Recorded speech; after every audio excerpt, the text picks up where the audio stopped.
नमस्कार आदाब, मैं हूं वकार अहमद और आप देख रहे हैं इंडिया फर्स्ट रिपोर्ट्स। देश में एक हलचल है, मुस्लिम समाज में भी हलचल है। उसके पीछे वजह है देश में बढ़ती हुई नफरत। हिंदू मुसलमान, हर एक चीज़ में हिंदू मुसलमान, देश के गद्दारों को गोली मारो, इस तरह की जो नफरती भाषा फैलाई जा रही है। उसके बीच में एक नया नाम, प्रीत सिरोही। प्रीत सिरोही ने 2000 से ज़्यादा मस्जिदों के ऊपर इलीगल कंस्ट्रक्शन या अतिक्रमण के खिलाफ एक जंग छेड़ रखी है। हमारा फ़र्ज़ है हम किसी का पक्ष ना लेते हुए दोनों पक्षों की बात करें। मैंने आपको स्टोरी दिखाई दरगाह फैज़लाई की, अब मैं कोशिश करूंगा बात करने की प्रीत सिरोही से। आज उन्होंने मुझे वक्त दिया, मैं उनसे बात करूंगा, जानूंगा कि आखिर वो सोचते क्या हैं और उनके दिमाग में आखिर चल क्या रहा है। इस इंटरव्यू से किसी भी पक्ष को हर्ट करने के लिए ये मकसद नहीं है। चाहे वो प्रीत सिरोही हो, ये चैनल उनका भी बहुत सम्मान करता है, चाहे मुस्लिम रहबरा हो और मुस्लिम समाज, ये चैनल उन सब की बहुत इज्जत करता है, बहुत एहतराम करता है। मैं हर धर्म की इज्जत से बात करने की कोशिश करता हूँ। मैं कोशिश करता हूँ कि मेरे मुँह से भी कोई ऐसा अल्फाज ना निकले कि किसी के भी धर्म को या आस्था को ठेस पहुँचे, क्योंकि अगर इंडिया फर्स्ट है तो बैलेंस, संतुलन जरूरी है। स्टूडियो वाले डिबेट करते हैं, हम ग्राउंड पे सच ढूंढते हैं। This is India first reports. Sirohi साहब, मेरा हमेशा से एक लक्ष्य रहा है कि जब पत्रकारिता हो तो कभी भी एक तरफा नहीं होनी चाहिए। पत्रकारिता का असली मतलब यही है कि दोनों पक्षों की बातें ठीक से सुनी जाएं और आपको भी मौका मिले, आप अपनी बात कह सकें। मेरा आपसे पहला सवाल यह है कि आपको इतनी मुसलमानों से और उनकी दरगाहों से नफरत क्यों है? देखो, दरगाह जो पब्लिक लैंड पर है और मेरा मतलब मुझे संविधान ने ये अधिकार दिया कि मैं अधिकार दिया और ये मेरी ड्यूटी है कि मैं मेरी देश की पब्लिक लैंड का संरक्षण करूं और उस पे कब्जा होने से बचाऊं। और उसमें मेरी अगर कोई देश में देश में जो कब्जे हो रहे हैं उन कब्जों को बचाने में अगर मेरी कोई भूमिका है, पूज्य मातृभूमि को बचाने में मेरी कोई भूमिका है, तो मेरे लिए सौभाग्य की बात है। और आप मेरे पूरे सोशल मीडिया अकाउंट्स पर या कोई भी मेरी ऐसी स्टेटमेंट जो आप ढूंढ कर लाएं जिसमें आपको लगे कि मैंने किसी मत के लिए या किसी मत के मानने वाले लोगों के लिए कभी कोई अपशब्द कहा हो, कोई भी एक ऐसी स्टेटमेंट जहां मुझे गाली देने वालों को भी मैंने गाली का जवाब गाली से दिया हो, या किसी मुस्लिम बहन बेटी को मैंने अपशब्द कहा हो, कोई भी एक ऐसी स्टेटमेंट आप मेरी ढूंढ के लेके आए कि मैंने माँ बहन की गाली के बदले में माँ बहन की गाली दी। एक भी सिंगल स्टेटमेंट आप मेरी, मैंने किसी को एक सिंगल भी अपशब्द कहा हो, एक स्टेटमेंट आप मेरी सोशल मीडिया पर ढूंढ कर लेके आओ। किसी मत के ऊपर टिप्पणी करना तो एक अलग बात है, वो टिप्पणी भी आप ढूंढ कर लेकर आओ और आप मुझे भेज दो। मैं जहां आप ये कहोगे कि यहाँ आके हमारे समाज के लोगों से माफी मांग ले, मैं माफी मांग लूंगा। एक जगह अगर मैंने अपशब्द कहा हो। सिरोही साहब, मेरा मानना है कि देश में दोनों पहियों से जैसे स्कूटर चलती है, वैसे ही हर एक पहिया एक रेलगाड़ी का डिब्बा, हर एक इंजन, हर एक चीज़ बहुत ज़रूरी है। आपको नहीं लगता कि देश में जैसे हिंदू भाई प्यार मोहब्बत से देश की देशभक्ति में जीते हैं, वैसे ही मुसलमान भी ऐसा है जो देशभक्ति में जीता हो? आपको ये नज़र नहीं आता? नहीं, ये काम मेरा सोचने का है नहीं ना।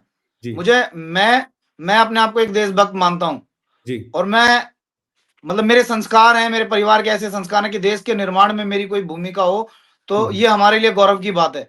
तो जिन लोगों के परिवार के ये संस्कार हैं या जिन लोगों के अंदर ये भाव हैं, तो उन्हें किसी के सर्टिफिकेट की आवश्यकता ही नहीं है। और मेरे जैसे व्यक्ति के सर्टिफिकेट की आवश्यकता तो बिल्कुल भी नहीं है कि मैं तो अपने आप को बिल्कुल जीरो मानता हूँ कि मैं किसी को क्या सर्टिफिकेट दूंगा। तो कोई अगर देशभक्त है तो वो मेरा अपना भाई है। कोई जी भारत को कोई भारत के निर्माण में अपनी भूमिका, मैं किसी पे नहीं थोपूंगा कि वो भारत को अपनी माँ माने, वो जी भारत माता की जय बोले, ना बोले, लेकिन जी उसकी भावना है, उसकी भूमिका है भारत के निर्माण में, तो वो मेरा अपना है, जी वो मेरा अपना साथी है, वो मेरा अपना भाई है। प्रीत जी, जब मिशन सिंदूर हुआ तो देश को सबसे ज़्यादा ज़रूरत थी देशवासियों की। और मैंने बहुत सारे इंटरव्यूज़ मुस्लिम समुदाय की भी किए और हिंदू समुदायों की भी किए। जब पंजाब में आपदा आई, मैं वहाँ भी गया और वहाँ के लोगों की आवाज़ मैंने उठाई। जब लद्दाख में इश्यू हुआ, वहाँ पे भी मैं गया। पंजाब के अलावा कश्मीर में भी जो इश्यूज़ हुए, वहाँ पे भी मैं गया।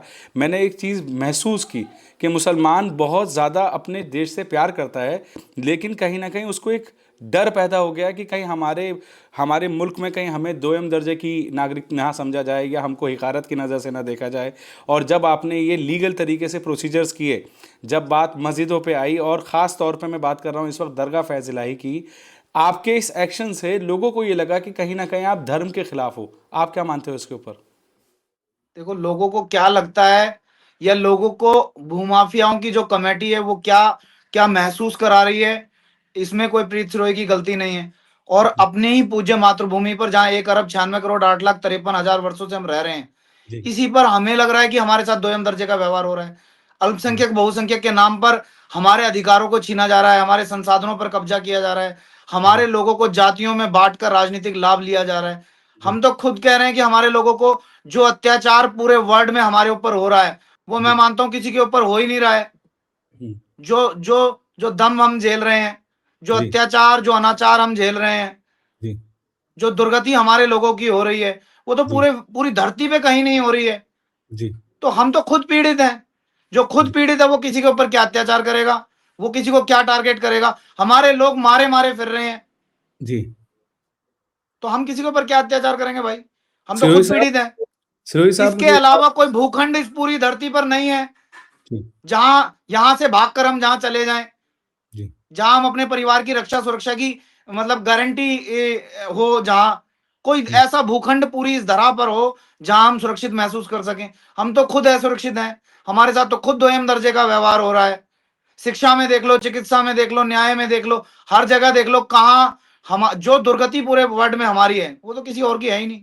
स्टोरी साहब, आपके दिमाग में ये आइडिया कहाँ से आया? कैसे आपको ये, आपने रिसर्च की कि दरगाह फैज़लाही में एक स्ट्रक्चर जिसमें आपने देखा कि कोर्ट जाना चाहिए, और कोर्ट ने अचानक से इतनी रैपिडली, मैं कहूँगा रैपिडली फैसला दिया कि इस जगह को सील किया जाए या डेमोलिश किया जाए, इसका एक बहुत बड़ा हिस्सा। देखो, आपके पास जो भी जानकारी है वो भ्रामक जानकारी है। जी। और मैं आपके कई इंटरव्यूज आपके सुने, आपके फोन कॉल्स के बाद मैंने जी। आपके प्रश्न का तरीका देखा, आपके जी। स्वभाव से प्रभावित होकर मैंने आपसे बात की। Thank you. 200 साल पुरानी इस मस्जिद को बताया जा रहा है। जी। चलो, मैं एक पल के लिए मान लेता हूं ये मस्जिद 200 साल पुरानी है। जी। मैं ये कह रहा हूं कि धरती पर इस्लाम का उदय हुआ, उससे जी। पुरानी ये मस्जिद है। जी। 1940, 15 फरवरी 1940 एलएनडीओ ने हम्म। 0.91 एकड़ भूमि, लगभग 850-900 गज भूमि, इस हम्म। जामा मस्जिद, मुंतजिमा कमेटी जामा मस्जिद को आवंटित की। जी। एलएनडीओ जमीन का मालिक था जभी की, हम्म। जमीन का मालिक एलएनडीओ था जब ही उसने मस्जिद committee, मुंतजिमा committee, Jama Masjid committee, इंतजामिया हम्म। कमेटी, हम्म। उसे ये जमीन अलॉट की। तो जमीन इंतजामिया। का मालिक था, उसने हम्म। उसने उसने जबी तो ये जमीन अलॉट की क्योंकि वो जमीन का मालिक था, हम्म। और सारी जमीन का वो मालिक था, इसलिए उसने 900 गज उसमें से 850 900 गज जो भी दी। और हम्म। एक एक ट्वीट आप मेरा लेकर आए, जी। मेरी पिटीशन में आप कहीं दिखा दें कि मैंने उस पूजा स्थल के ऊपर कोई हम्म। टीका टिप्पणी की हो, कोई प्रसन्न चिन्ह उठाया हो। हम्म। मुझे पता है कि ये अलॉटेड है। हम्म। हम्म। और आप ये जो कह रहे हैं इतनी जल्दी रिजल्ट आ गया, हम्म। मैंने अपनी शिकायत 24 मई 2025 को की, और अच्छा। मैंने अपनी शिकायत में सारे डॉक्यूमेंट संलग्न किए। जी। डिपार्टमेंट ने तो मेरे डॉक्यूमेंट वेरीफाई किए हैं बस। जी। डॉक्यूमेंट ने तो कोई मेहनत ही नहीं की, डिपार्टमेंट ने तो कोई मेहनत ही नहीं की। हम्म। हाँ, नाप तोल के बाद निकल कर आया कि 2512 वर्ग फुट जो लैंड है वो पीडब्ल्यूडी की है। हम्म। आप किसी अंधे को ले जाओ, वो भी टटोल टटोल के बता देगा पूरी पटरी पर कब्जा था या नहीं था, जी। बाहर से जीना चढ़ा हुआ था या नहीं था। जी। और जब अलॉटमेंट की हुई भूमि लगभग 850 गज 900 गज है, तो हम्म। बाकी की भूमि जो बची, जो हम्म। 36,428 वर्ग फुट है, तो वो जी। कब्जे की हो गई। जी। जब आपको आपको आपको जमीनी डिपार्टमेंट ने नहीं दी, हम्म। जो 1940 में दे रहा है, भले ही हम्म। मस्जिद पहले से विद्यमान हो, हम्म। मान लिया जाए, हम्म। लेकिन आपको जमीन आवंटित हो गई, ये तो खुशी की बात है कि आपको उसका मालिकाना हक मिल गया। हम्म। तो आप अब ये कह रहे हैं कि और ये एक जो। बात और भी है, जी। आप मेरी पूरी बात सुनिए, जी। क्योंकि जी। मुझे लगता आप है मेरी पूरा बात पुरानी सुनिए। दिल्ली सुनेगा। जी। जी। जी। जब 900 800 900 गज जमीन 15 फरवरी 1940 में उन्हें दे दी गई, तो फिर वक्फ बोर्ड कहां से आ गया भाई? हम्म। वक्फ बोर्ड कहां से आ गया? जब जमीन आवंटित हुई है उस मुंतजिमा कमेटी इंतजामिया कमेटी जामा मस्जिद को, फिर वक्फ बोर्ड कहां से आ गया? और उसके कागज हैं, मैंने देखे हैं उसके कागज, एफिडेविट पे दी हुई है, एलएनडीओ ने दी हुई है, 1940 में दी हुई है, फिर वक्फ बोर्ड कहां से आ गया? फिर वो जमीन रबड़ की तरह दाएं बाएं आगे पीछे कैसे बढ़ गई? और दूसरी बात, जी बहुत सारे वीडियोस मैंने देखे, वो बोल रहे हैं कि यहां पर बारात घर चल रहा था, अब मस्जिद कमेटी ने लिखकर लगा दिया। एक नई बात और सुनी कि बारात घर की कमेटी अलग से बनी हुई है, क्लिनिक की कमेटी अलग से बनी हुई है। अब मेरे दावों में कितनी सच्चाई है, ये तो वो वहां के स्थानीय लोग वीडियोस में बोल रहे हैं कि वहां उन्होंने मस्जिद के बाहर एक स्टिकर लगा दिया और स्टिकर पर क्लियर मेंशन है कि यहां पर जो शादियों के लिए जो हॉल बुक था वो स्थगित कर दिया गया है। और जबकि जब एमसीडी में फर्स्ट हियरिंग हुई 24/11 को, उसके बाद सेकंड हियरिंग हुई 16/12 को, उसमें वक्फ ने कहा कि यहां कोई बारात घर ही नहीं है, यहां कोई डायलिसिस सेंटर ही नहीं है, यहां कोई डायग्नोस्टिक सेंटर ही नहीं है, यहां कोई पार्किंग है ही नहीं, यहां कोई क्लिनिक चल ही नहीं रहा, यहां कोई बाहर से जीना चढ़ा हुआ ही नहीं है। एक तरफ वक्फ कह रहा है कि यहां बारात घर ही नहीं है, और दूसरी तरफ वहां के स्थानीय लोग वीडियोस बना के डाल रहे हैं कि यहां शादियां कैंसिल कर दी गई हैं। तो भाई वो दोनों ही उन्हीं के समाज के लोग हैं, पहले घर बैठ के सलाह कर लो क्या बोलना है। घर बैठ के सलाह तो कर लो, बोलना क्या, एक झूठ तो डिसाइड करोगे ना। समाज, तुम्हारा ही समाज, जो मेहनत कश लोग जिन्होंने वहां चंदा देके वो बिल्डिंग खड़ी की है, वो तुम्हारे खिलाफ हो जाएगा। पहले घर बैठ के सलाह तो कर लो कि झूठ क्या बोलना है। एक आदमी कह रहा है कि बाहर बारात घर के दरवाजे पे लिख दिया गया कि यहां होने वाली सभी शादियों को स्थगित कर दिया गया है। जब वहां स्थगित कर दिया तो फिर आप ऐसे कैसे कह रहे हो यहां कोई बारात घर कभी था ही नहीं? और अभी तक जितने स्टेटमेंट हुए हैं, इवन आपके जो वीडियोस पड़े हैं, उसमें भी सेम बात है कि भैया यहाँ तो टोकना चाहूंगा यहाँ तो सिर्फ, बारात घर चल रहा था, फिर वक्फ कैसे कह रहा है? तो मैं झूठा आपको कौन है, ये तो आप लोग डिसाइड कर लो। एक जगह पे टोकता हूं मैं आपको और बोलता हूं कि वहां पर जो बारात घर है वो लोगों का कहना है कि इस बारात घर को गरीब बच्चियों की शादी के लिए उन लोगों ने। आप फिर मेरी एक बात सुनो, आप जी एक बात सुनो, ये भारत का समाज ताने बाने से बुना हुआ समाज है। हम्म। यहाँ बहन बेटी सबकी बराबर है। जी किसी गरीब बेटे की शादी होगी तो पूरा समाज खड़ा होकर उस शादी को कराता है या नहीं कराता? बिल्कुल कराता है। आप मेरे को ये बताओ, वहां शुल्क वसूला जाता है या नहीं जाता? मैं मान ये जाऊंगा आप ईमान के पक्के हैं। ये मुझे विषय है जानने का, अगर ऐसा है तो जरूर मैं इसकी। आपसे, देखो आप मेरी बात सुनो, मेरी 37 साल की उम्र है, आप 37 साल से पुरानी दिल्ली में रह रहे हो। जी। आप अपने दिल पर हाथ रख के पूछो कि वहां शुल्क वसूला जाता है, हाँ या ना? ये जरूर मुझे आप ये मत कह दो कि, आप ये नहीं कह सकते कि ये बात मेरी जानकारी में नहीं है। इतना आप भव्य टेंट वहां लगेगा, फ्री की जगह में लग जाएगा क्या? है? आप अपने हृदय पे हाथ रखकर पूछो वहां पैसे वसूले जाते हैं या नहीं।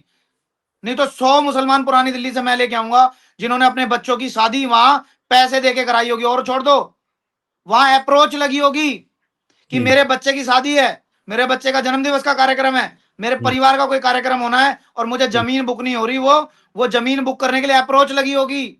और भूमाफियाओं ने उस बात के लिए अपने आप को सर्वश्रेष्ठ दिखाया होगा और दूसरे को नीचा दिखाया होगा कि ये जमीन हमारी है, ये जमीन हमारी, हम बुक करेंगे। आप जैसे सामाजिक आदमियों की अप्रोच लगी होगी वहां, जब वो सरकारी जमीन बुक हुई होगी, पैसे के पैसे लिए होंगे, एहसान का एहसान रखा होगा। सरकारी जमीन पे कब्जा करके और अपने ही समाज के लोगों को किराए पे चढ़ा दिया, शर्म आनी चाहिए। इससे गिरी हुई बात क्या होगी? समाज का दुश्मन मैं हूं या वो लोग हैं जिन्होंने सरकारी जमीन पे कब्जा कर लिया और सरकारी जमीन किराए पे चढ़ा दी? मैं कहां गलत हूं फिर इसमें? तो गलत तो आपने वो लोग हैं जो आपने सरकारी फिर जमीन से रेवेन्यू जनरेट कर रहे हैं, जिन्होंने फिर एक मकान के 2 मकान कर लिए, जिन्होंने अपने व्यापार खड़े कर लिए, जिन्होंने अपने बच्चों को सेटल कर लिया, और दूसरी तरफ लोग मारे मारे फिर रहे हैं। तो और आपने जब आज उनके काले धंधों पर पीला पंजा चलने का समय आया तो उन्हें गरीब बच्चियां याद आ गई। आपने क्यों उनसे वहां कार्यक्रम करने का शुल्क लिया भाई? क्यों आपने वहां परमानेंट टेंट की व्यवस्था नहीं की? आप उनसे नहीं शुल्क वसूलते? और क्या उस ग्राउंड में किसी गरीब बच्ची की शादी होगी तो क्या उस पर रोक लगेगी? आप अपने दिल पर हाथ रख के पूछो कि समाज में किसी गरीब की बहन बेटी ऐसी रही है कि जिसके विवाह में अड़चन आई हो? किस गरीब की बेटी विवाह के लिए रुकी है आज तक? चाहे वो किसी जाति की है, किसी मत की है, किसी संप्रदाय की है, एक गरीब बेटी बता दो कि जिसका अभाव के कारण विवाह ना हुआ हो। आप कैसी इमोशनल बातें करके लोगों को बरगला रहे हैं।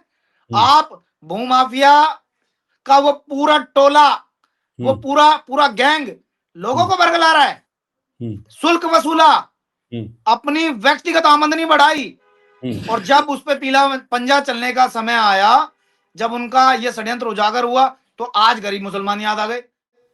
गरीब प्रीत मुसलमानों जी, को जब मेरा याद करते तो मेरा एक सवाल है आपसे, और मुझे लगता है कि आप कंफर्टेबली उसका जवाब देंगे। ये जो हनुमान वाटिका जो मंदिर की जगह है, कहा जाता है उसके पेपर पूरे मौजूद हैं, और वो मंदिर की जगह कभी मस्जिद की हुआ करती थी। इसके बारे में आपका क्या कहना है? क्या आप उसके भी खिलाफ हैं? देखो गुरुजी, मेरी बात सुनो, मैं आपको एक बात बताता हूँ। कोई कुछ भी बोलता है, आप एलएनडीओ में एक चिट्ठी लगाओ, उनसे जवाब मांग लो। हम्म, जब मुझे ये पता लगा ये जगह अवैध है, मैं रिसर्च कर रहा था, तो वो मंदिर की जमीन अलॉटेड है, कितनी और अलॉटेड है? 1 रुपए में 1 पैसे, मुझे स्क्वायर मीटर का तो नहीं पता, जी। 1 पैसे में, 1 रुपए में 1 पैसे का तो नमक चलता है ना। अब 900 स्क्वायर फीट की जमीन को 9,000 फीट तो नहीं कर दोगे, 36,000 फीट तो नहीं कर दोगे, फिर रोड भी दबा लोगे। अच्छा, रोड पे मैं चलता हूँ या तुर्कमान गेट के लोग चलते हैं? तुर्कमान गेट के लोग चलते हैं, मैं बिल्कुल। साल मैं साल में 1 बार चलता हूँ, हम्म, वो एक दिन में 365 बार चलते होंगे। तुमने रोड कब्जा ली, हम्म। तुमने रोड कब्जा ली, नहीं कब्जा ली? आप बात कहीं कर तो रहे हैं सब्र होगा, कोई तो जो लाइन खींचोगे आप, जो मेडिकल कोई सेंटर। अन्याय की, इस जुल्म की, इस अत्याचार की कोई तो लाइन खींचोगे। 2512 वर्ग फुट आपने सड़क दबा ली, कोई लाइन तो खींचोगे अत्याचार की। इतना अन्याय कर दोगे कि दूसरे को सांस लेने में तकलीफ हो जाए, इतना अच्छा अत्याचार कर दोगे आप। प्रीत, आपने आपने रिसर्च की, ये जो मंदिर वाली जगह है, आप इसको ये मत समझिएगा कि मंदिर के खिलाफ कोई है, लेकिन अभी लोग ये सोच रहे हैं कि आप सिर्फ और सिर्फ जो है मस्जिदों को टारगेट कर रहे हैं। मंदिरों को टारगेट क्यों नहीं कर रहे जो इलीगल हैं? उन्हें खुद भी, डिपार्टमेंट को भी तो खुद शर्म आनी चाहिए ना थोड़ी बहुत। हम्म, आप अपने बच्चों को विदेश पढ़ने भेज देंगे, अपनी रिटायरमेंट का इंतजार करेंगे, फिर जहाज में बैठ के विदेश चले जाएंगे, और यहाँ पब्लिक लैंड पर कब्जा करा के एक ऐसी संघर्ष की स्थिति बना देंगे कि यहाँ लोग आपस में एक दूसरे के सर फोड़ दें। इन्हें थोड़ी बहुत तो शर्म आनी चाहिए। मैं कोई गवर्नमेंट ऑफिसर तो नहीं हूं। जी। जब इनका निर्माण हो रहा था, वो अधिकारी आज पेंशन पा रहे हैं या नहीं पा रहे हैं?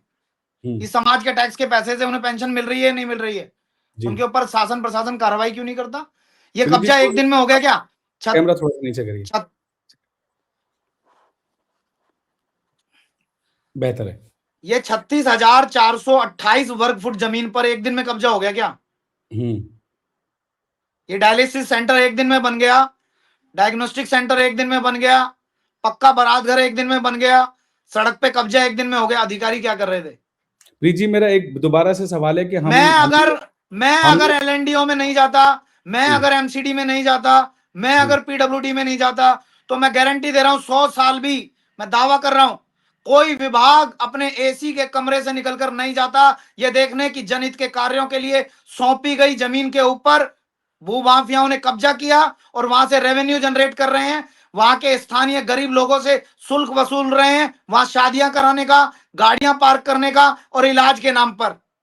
मेरा एक सवाल फिर से आपसे है, हम शायद आप इग्नोर कर रहे हैं, ये जो हनुमान वाटिका है इसके बारे में आपका कोई रिसर्च है? आप पूरी ईमानदारी से अपने दिल पे ये हाथ रखिए। मेरा, देखो, मैं इसमें परम क्या है हनुमान जी का हनुमान? भक्त हूँ।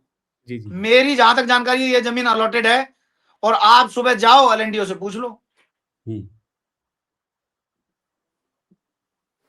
महमूद इलाही के कागज लोगों का कहना है, और ये सब लोग कह रहे हैं कि ये देखो, जिन लोगों का कहना है उनके पास अपने घर के कागज भी नहीं है, पर मेरी लड़ाई लोगों से व्यक्तिगत नहीं है। नहीं तो मैं आधी पुरानी दिल्ली के कागज दिखा दूंगा, रात को नींद आनी बंद हो जाएगी।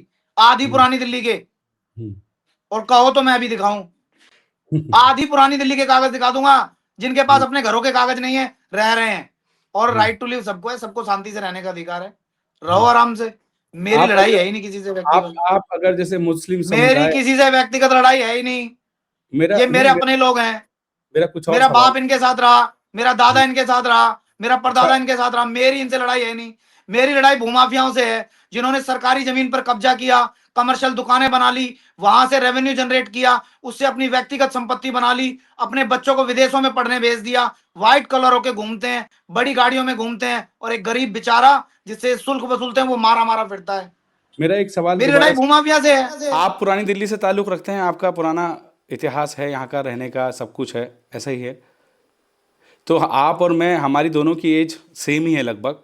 हम भी वहाँ से गुजरते थे, आप भी गुजरते होगे। मैं फिर से वाटिका की बात कर रहा हूँ, हनुमान वाटिका की। वहाँ पे एक बहुत कम स्ट्रक्चर था पहले, धीरे धीरे वो बढ़ता चला गया।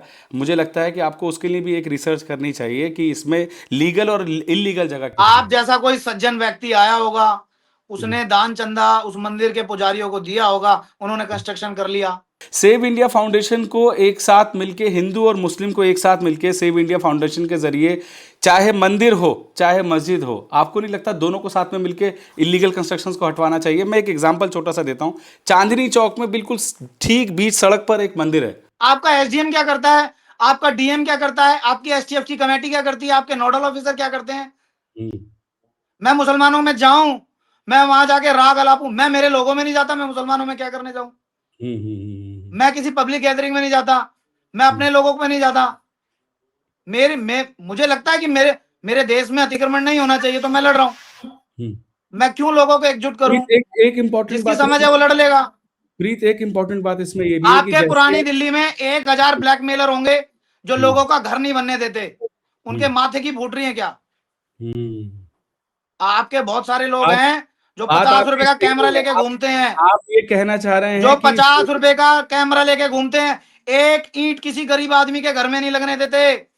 किसकी बात कर रहे हैं? उसकी कंप्लेंट कर करके उससे उससे उसे मनी एक्सटॉर्शन करते हैं।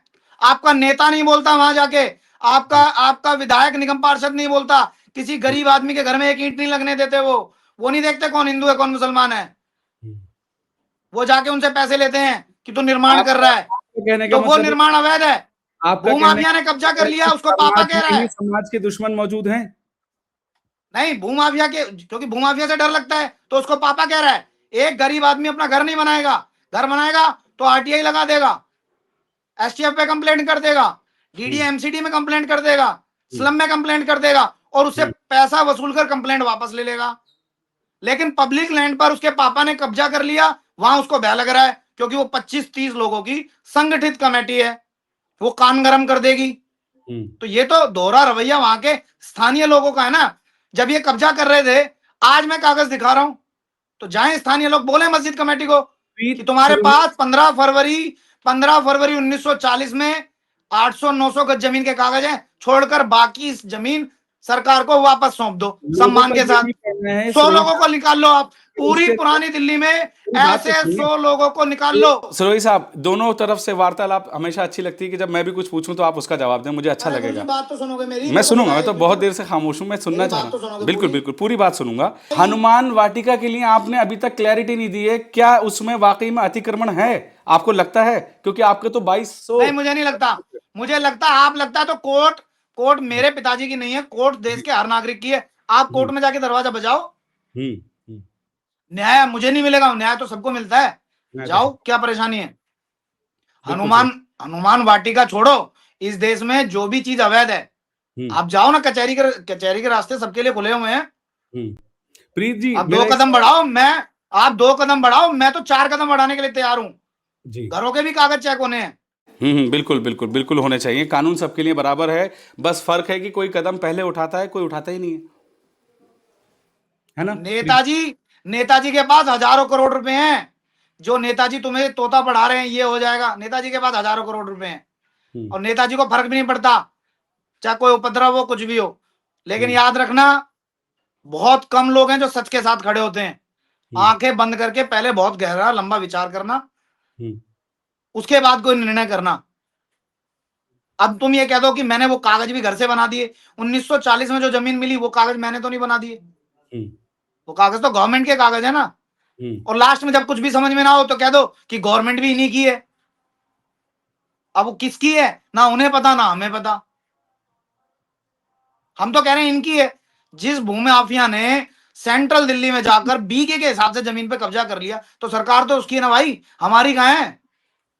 प्रीत भाई, मेरा तो जूती तोड़वा के घूम रहे हैं। मेरे फिर से एक सवाल है कि आप और मैं दोनों दिल्ली में घूमते हैं बहुत सारी जगहों पर। अभी श्रद्धानंद मार्ग पर ही एक छोटा सा मैंने पेड़ के नीचे एक पूजा करते हुए देखा। अब वो धीरे धीरे स्ट्रक्चर बड़ा हो रहा है और वो आके भाई हम देख लो, सुन लो, गाय की पूजा हम करते हैं, पीपल की पूजा हम करते हैं, बरगद की पूजा हम करते हैं, मानव सभ्यता की पूजा हम करते हैं। हम तो संस्कृति प्रेमी आदमी हैं मेरे भाई, मेरी बात सुन ले। हेलो, आप ये कहने लग जाओ कि मेरे आशीर्वाद से लोग ठीक होते हैं।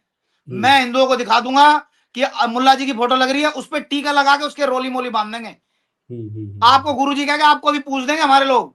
बस आप ये कह देना कि मेरे आशीर्वाद से 100 लोगों का कैंसर ठीक हो गया। हम तो पूछ दें सड़क। हमारी तो संस्कृति है, आस्था की संस्कृति है, आस्था का देश है, और सब है भूमि गोपाल की। हम तो पता नहीं क्या पूछ दें। हमारा तो कुछ नहीं, कुछ भी ठीक नहीं है। ये दरगाह का जो कंसेप्ट है ये हमारे लोगों से चल रहा है। हमारे लोग वहां, और किसके पास बर्फी के पैसे हैं? एक कूड़ा बीनने वाले के पास, कबाड़ी का काम करने के बाद, मेहनत मजदूर, उसके पास बर्फी के पैसे हैं। हमारे लोग ही तो बर्फी के डब्बे और चद्दर चढ़ा रहे हैं वहां। हमारे लोग जाना बंद कर देंगे, मजार का दरगाह का कंसेप्ट ही बंद हो जाएगा। तो उन्हें भी हम ही पूछ रहे हैं जिन्हें तुम अलग से बता रहे हो। जो ये लोग अब गुहार कर रहे हैं कि इनको कोर्ट से समय मिले, कोर्ट उनको भी सुने, उनकी भी बात सुनी जाए। उन लोगों का सुनो, उन लोगों का वहां कुछ है ही नहीं। अतिक्रमणकारी भूमाफिया का वहां कुछ है ही नहीं। सारी बात मैं यहाँ कहना नहीं चाहता जी। उन्होंने कहा हम सुप्रीम कोर्ट जाएंगे, हम भी सुप्रीम कोर्ट जाएंगे। जो बाकी बची बात है मैं वहां भी तो कहूंगा। सही बात है। उनका वहां कुछ है ही नहीं। कुछ भी तो हो। और देखो, मुझसे नफरत भले कर लो, क्योंकि मेरी पूजा पद्धति में तुम्हारी पूजा पद्धति में फर्क है। मुझसे भले नफरत कर लो, और मैं रजिस्टर्ड तुम्हारे लिए दुश्मन हुई, रजिस्टर्ड हूं मैं, आदेश है तुम्हें। लेकिन तुम्हारे असली दुश्मन वो हैं जिन्होंने पब्लिक लैंड पर कब्जा करके तुम्हारे बच्चों के विवाह हुए और तुमसे वहां बारात घर का शुल्क वसूल लिया। वो तुम्हारे गुनहगार हैं। प्रीत सुरोई तुम्हारा गुनहगार नहीं है। एक बारी को सरकारी ऑफिसर छोड़ देता, गरीब बच्ची की शादी है, इन्होंने चाहे 1 रुपया लिया हो वहां शादी करने का, गरीब मुसलमानों से पैसा लिया होगा। पूरी पुरानी दिल्ली गवाह है इस बात की। एक आदमी का कार्यक्रम फ्री नहीं हुआ होगा। एमएलए एमपी का फोन चला गया होगा, बात अलग है। बुकिंग ही करा के दिखा दो उस ग्राउंड की, मैं मान जाऊं, मैं पैरों के नीचे से निकल जाऊंगा। बिना अप्रोच के तो बुकिंग भी नहीं करी इन्होंने, और दुश्मन मैं हूं। मुझे लगता नहीं कि आपको कोई दुश्मन मान रहा है। मैंने अपनी रिपोर्ट्स में भी ये बात कही कि बता रहे हो।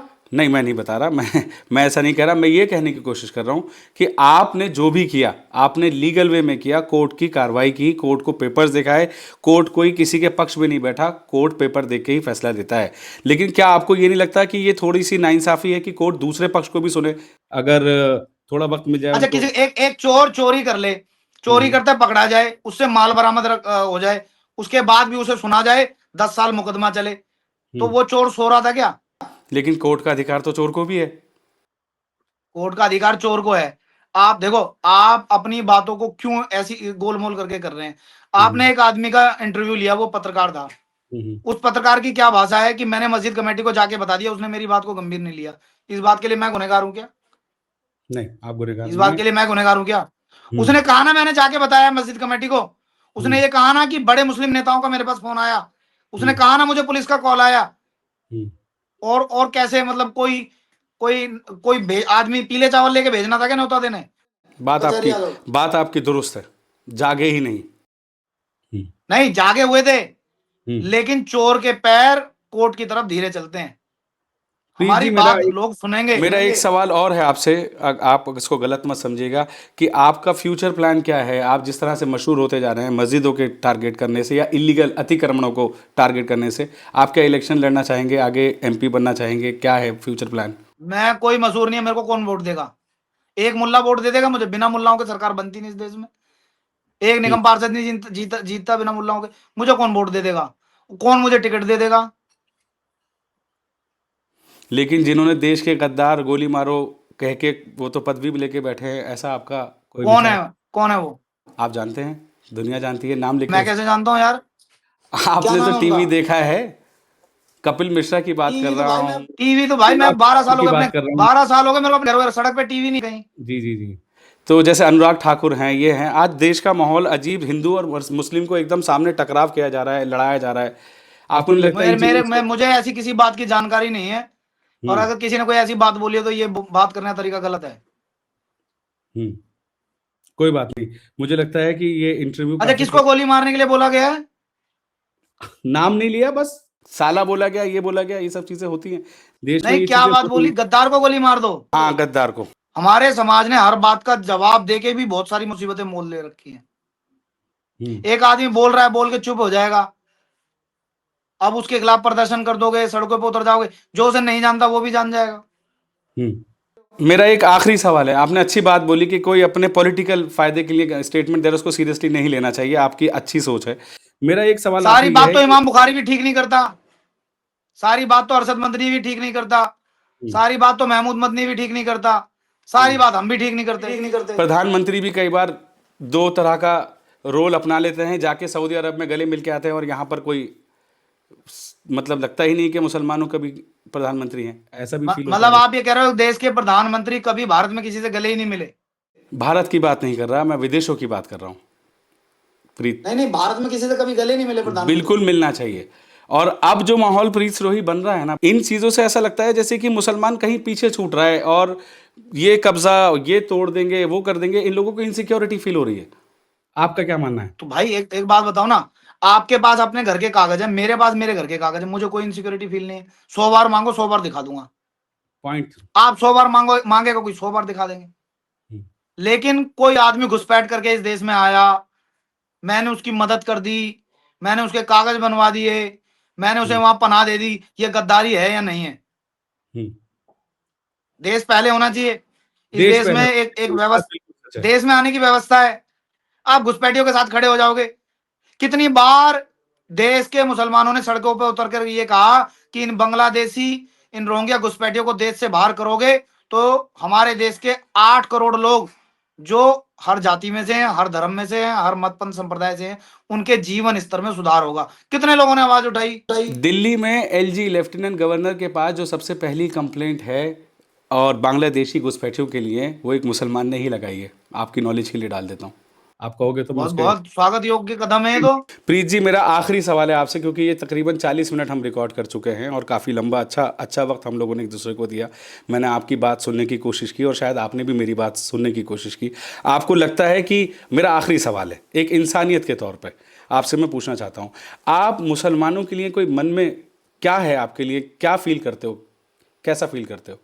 मेरी लड़ाई भूमाफियाओं से है जिन्होंने पब्लिक लैंड पर कब्जा किया। मेरी लड़ाई किसी मत पंथ संप्रदाय से नहीं है। आप जबरदस्ती वो मेरे ऊपर थोपना चाहते हैं तो आप थोपते रहें, उसमें मतलब मैं गुनहगार नहीं हूं। फिर जो मुहिम अभी इस वक्त मुस्लिम समाज की चल रही है कि वो यही है कि एमसीडी उनको थोड़ा वक्त दे ताकि वो कोर्ट को अप्रोच कर सकें और चीजें सेटल हो जाए, या दूध का दूध पानी चलो का एक पानी। काम करो, पहले समाज को ही पेपर दिखा दो। तुम वही पेपर, ये भी मैंने बताया तुम्हें कि तुम्हारे पास 900 गज जमीन अलॉटेड है, उसके भी पेपर इनके पास नहीं है। उस 900 गज के भी पेपर इनके पास नहीं है। लेकिन मैं बता रहा हूं 0.912 मुंतजिमा इंतजामिया कमेटी जामा मस्जिद, उसे 1940 15 फरवरी को दी गई है। ये बात आपने दोबारा रिपीट की है और आई थिंक ये बात क्लियरिटी के साथ पब्लिक में जा रही है और जानी चाहिए।